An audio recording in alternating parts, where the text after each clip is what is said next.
So I watched Michael Giacchino's Werewolf by Night, and I thought it was pretty rad. I don't have that much to say about it, but I figured this is a quick little video I can do to tide you all over while I work on bigger, better things, and besides, this was definitely something that I think more people should go ahead and check out, so if I can help with that in any small way, I may as well try. The thing is, I know a lot of people are pretty burned out by the constant dredge of new MCU stuff, and I'm the same way, trust me. I've already said before that I'm pretty checked out in regards to the Marvel Cinematic Universe, and I said that before watching Thor: Love and Thunder and She-Hulk, so any investment I might have had that I didn't even realize was still there, well, that's gone too. But what I like about Werewolf by Night is that it doesn't really feel like it's part of some larger universe. And that's probably something you're gonna hear from a lot of different reviewers, because it's true. The story is very much separated from the larger MCU, which is a good thing, because Phase 4 has been kinda shit. So when you're watching this, you can kinda just pretend that the rest of the crap doesn't exist and just enjoy a classic monster movie. Because that's exactly what this special is. It perfectly encapsulates a cheesy 1930s monster movie with the whole black and white aesthetic, the low lighting to hide some of the not so great effects, and the kinda over-the-top acting that's just straight up comical at times. Elsa!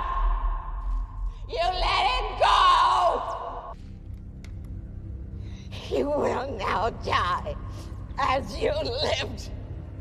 A disgrace to your father's memory! And speaking of the effects, they're actually pretty good here. Maybe it's helped by the fact that most of the special is in black and white, so it kind of hides the stuff that otherwise wouldn't look too great. But even in some of the scenes that are in color, the big freaky monster actually looks pretty good. There's some moments where his movements don't look entirely fluid, but I think overall it's decent, and certainly a lot better than the CG work we've been seeing lately in Marvel movies and shows. I'm also not sure how much practical effect work was put into the werewolf as opposed to CGI, because I think it mostly blends together pretty well, and I think he looks pretty cool. And in cool, classic monster movie fashion, they saved him for the very end and built up the mystery around his character first. I think my one gripe in regards to the werewolf is that I actually didn't want to see what he looked like at all. I think if you're going for the classic horror movie aesthetic, then the way to go would be to just show the arms and legs and use the shadows to obscure the rest, but I get it. Marvel wanted to show off their new character, who will no doubt be doing big crossovers with other Marvel heroes within the foreseeable future, which I'm not necessarily saying is a problem. I like Jack Russell a lot, and Werewolf by Night is actually one of the only characters from the Marvel world that I've actually read some comics of, because I think it's cool as fuck seeing monsters in a world that's dominated by superheroes. I hope to see more of this side of the MCU in future stories, and with Moon Knight having already released its first season and an upcoming Blade movie in the works, it's looking like that might actually be a possibility, which I can't pretend doesn't get me a little excited. I'm still not gonna say I'm invested, because I don't allow myself to be invested in this world anymore, but I think monster stories would be pretty neat, that's all. Now if only we could get more. And speaking of things I want to see more of, give us more of these kinds of one-off specials. I don't need to see a movie or Disney Plus series around every new character. An hour-long isolated story is all I need for some of them. I'd definitely be interested in seeing what future anthology stories like this could have in store and what characters might be implemented. Oh, how I long for the day when we finally get a Howard the Duck Christmas special. But in the meantime, that's all I really wanted to say. Go watch this one, it ain't too shabby. I think 6 out of 10 is a good score to give this one. It gets a thumbs up from me. And it's a neat little story to kickstart your spooky month, which is always great. And speaking of which, expect more spooky content from me before the month is over. And of course, thanks for watching, support me on Tinder, subscribe to my LinkedIn, and click right here to get stuckmanized or something, I don't know. Bye!